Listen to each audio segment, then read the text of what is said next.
Hey guys, what is up? It's Dusty here and welcome back to another crypto video. Today, we have a lot of different pieces of crypto news from all around the interwebs regarding XRP, Sandbox, Harmony, Vechain, and Cardano. So if you hold any one of these cryptos, make sure you press that like button. It is always greatly appreciated, and I think every single one of you guys watching this video will find it interesting if you're a crypto holder at that. So first of all, regarding Ripple, and I think this is very interesting, they apparently just concluded a new partnership to create open metaverse. And this on its own is a very big deal, but I don't know how far it goes. And the announcement is not that new. It's been about a week old. Even though I didn't know about it, it's been out there for a little while. But this gets bigger as these Sandbox announcements have come out.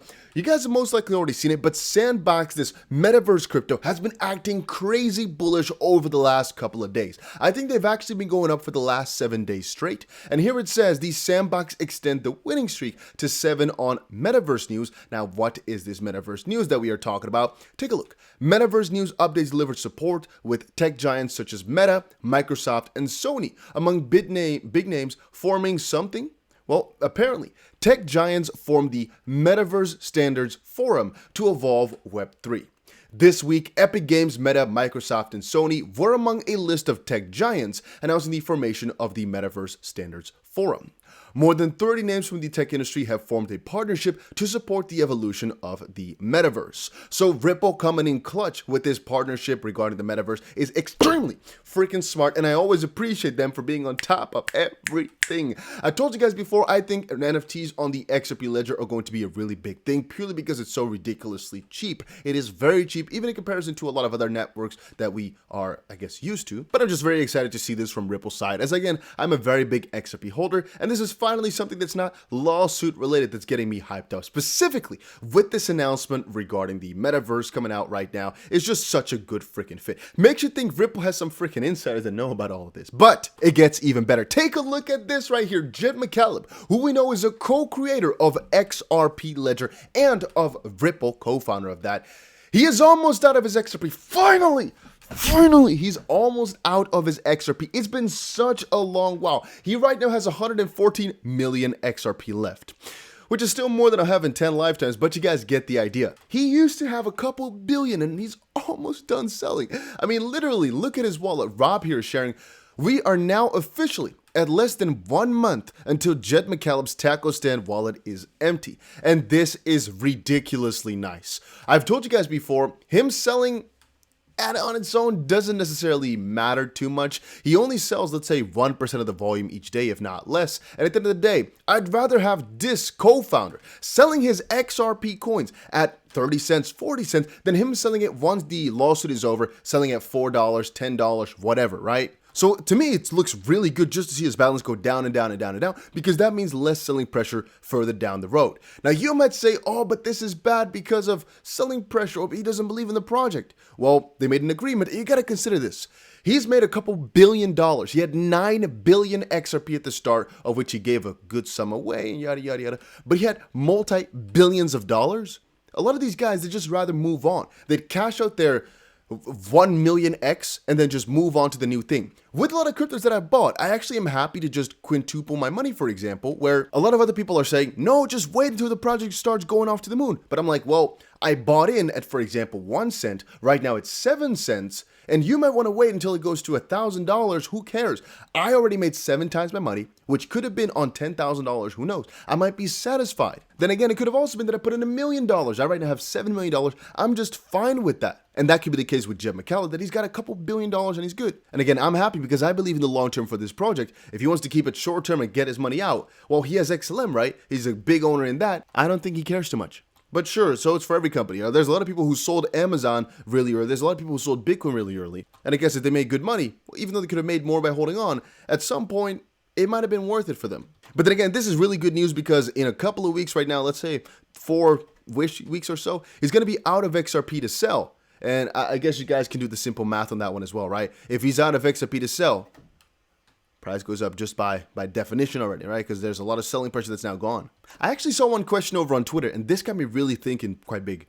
So there's a couple of coins that I talk about on this channel all the time. Vechain, Cardano, XRP, those are the coins I cover almost daily, it feels like. And one of the questions I saw was, can Vechain actually fix a lot of issues that they're looking to fix already? So specifically, he said, can Vechain fix the supply chain issues already? And the simple answer is yes, but they have a slight bias towards just expanding like crazy. You guys have most likely already seen it, but Vechain has partnerships with the craziest amount of companies in the world. H&M, BYD, PNC, well, DNVGL, PWC, but also just Renault, and right now they got UFC. They're the first crypto company to get a UFC partnership going, which we also heard about recently. And again, by the way, you can see the light, all right? I didn't expect to make another video. It's getting dark already. But they're already doing a really good job. So that's regarding the partnership side for what they're doing in the background. Just like, if we're talking about can they fix their issues though, well, I think they've split a little bit where even though they're building out this core product and making sure they can track everything, and again, that's a lot of the partnerships that we see anyway, right? Even if you're talking about a car manufacturer, to make sure that every single part of that car can be verified and stored on the blockchain, that's a very big deal. Even if we're talking about clothing retailers or insurance companies, everything being stored, well, that's supply chain for you, right? But I guess in that sense, you'd have to look a little bit more at the other partnerships that are not UFC related. I think this one is just to kind of put Vechain on the map for their services, but also as a brand and put crypto on the map. If you're looking more at toolchain, which they offer, or looking at some of the partnerships with DNVGL and whatnot, with what they're building in terms of, Walmart, China, and whatnot, that's really supply chain. But then the question, can they fix the supply chain issues? Yes, but no. Is that their plan to fix supply chain issues as a whole? No, because a lot of this is political, like some of the people are saying right here. However, can they help out greatly? Sure. Is the fix for a lot of the solutions there? Sure. It's just about adoption, and that's the question. And that's, again, why this UFC partnership is also such a big deal, because they're expanding and need to put their name on the board. All right, we also have this little part. Harmony offers a $1 million bounty after discovering a $100 million altcoin hack. Hackers stole WETH, AVA, Sushi, DAI, USDT, USDC, and then swapped them all for Ethereum. I always tell you guys, I think that if you run a project, you should always give a very good chunk of money for anybody that can find an exploit. So basically make sure that the bounties are ridiculously good, where people are biased towards giving it back instead of living the crime life. Because in comparison to traditional finance, where, for example, 1% bounty or a 0.001% bounty might work. For example, if they found a $400 million exploit and you give them $400,000 for it, in reality, it's not a lot of money because of how big the exploit was, but it is also a lot of money because most likely their goal was to be a white hat hacker and help you find these exploits. So a $400,000 bonus is a lot of money, specifically if the company, if they can find a $400 million exploit, it's a big company. But in the crypto space, it's a lot easier to hide money and to just never give it back purely for the sake of not doing it. What I mean with that is, if one of these people decides, they can just literally choose to, just keep the money on a freaking little hardware wallet, little stick, and never give it to somebody and never do anything with it, and maybe give it away to his, peers 7 generations later, for example, for them to only start grabbing it, for example. I mean, at that point, the tracking will most likely be so severe that if they start to use it, they'll just be picked up in their home. I don't know. But you guys get your deal, right? Where they can just keep the money or just throw it away for fun's sake. You got to really reward these people for giving it back because, well, it's a lot harder to track and find. So there's two sides to the story. One is, well, the more you give, the more they might want to look for more and find more exploits. But at the end of the day, if they're doing it purely for the bounty, I think a lot of them might not get poised to just keep everything, but just accept the bounty because it's such a life-changing amount of money. You got to realize this. If they steal $100 million, they never have to work again, and they know this, right? Even if they go through the shadiest means and they have to give away 40%, they still have $60 million left to get it maybe partially clean. I don't know what the cost for that would be. But in any way, shape, or form, a lot of these guys are tempted to keep, let's say $40 million off of the $100 million, which might be cleaned at that point if they find the right people for that. I don't know. Rather than, $400,000 if you deduct the freaking tax and whatever parts come off of this again. So yeah, that's why I keep telling people, or I guess companies, whenever I talk to them, is to go for bigger bounties if you really want to be safe and all that. But there's a couple of sides as to why you might not want to do that. But it's not our choice to make. Just wanted to say they're offering $1 million for it, which I think is already a good side to go for. but it's not big enough in my opinion. But let's hope they find it back though. And then regarding Cardano, I saw this news just now. Cardano clinches important development milestone as $10 ADA price prospect gathers steam. Apparently, the IOG has confirmed in a report on Saturday that the final node needed for the Vechain hard fork launch node 1.35.0 has been successfully released. So next step is just to launch it on testnet and then eventually to mainnet, but they have all the freaking pions and the little chess pieces ready for the main launch. So it's said here, in anticipation of the upgrade, investors and whales have been accumulating the network's native token ADA. And as a result, ADA has been at the forefront of the recent crypto market rallies with a renewed belief in the possibility of the asset clinching the $10 price point. At the time of writing, the digital asset is trading at 50 cents or so, and it's up 4.5%. Let's say two things. One, Cardano has been doing really well over the last couple of weeks, except for this little period of time where they've been delaying the Vechain hard fork. But of course, the main reason as to why they did that was because of Luna and Terra and the fact they can't really do things wrong. Because if they do things wrong, people will really take it, quite heavily. But, and that's a really important point, I don't think the price is necessarily going to pump to $10 on this upgrade alone.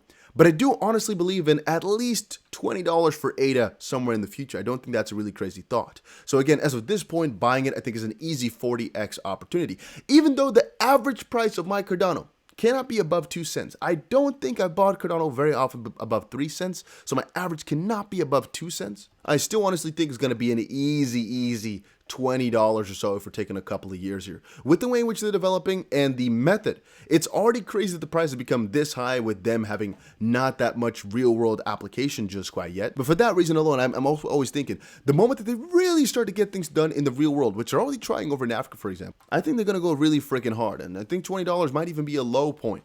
Charles himself said they might become the first $1 trillion crypto. Didn't work, Bitcoin was it, but maybe they're going to become the first $1 trillion altcoin. Who knows, but they're pretty huge. All right, guys, just to end the video off, if you have not followed me just quite yet, make sure you check me out over on Twitter and Instagram, TheDustyBC. You can't miss it, very easy. But also, if you're looking for an exchange, I have a couple of links down below where you can get some crazy bonuses for using that link specifically. I just negotiated with the exchanges to make sure you guys get the best bonus. That is again if you make a new account. But also for Bybit specifically, there's crazy bonuses right now. And there's an $8 million competition that is starting in a couple of hours. So basically team-based, where if we trade as a team, well, we can win a lot of money. So I recommend you guys to join with the link down below for the $8 million WSOT Bybit competition. That was it for today's video. Hopefully you guys all enjoyed it. If you did, make sure you press the like button, and that's it.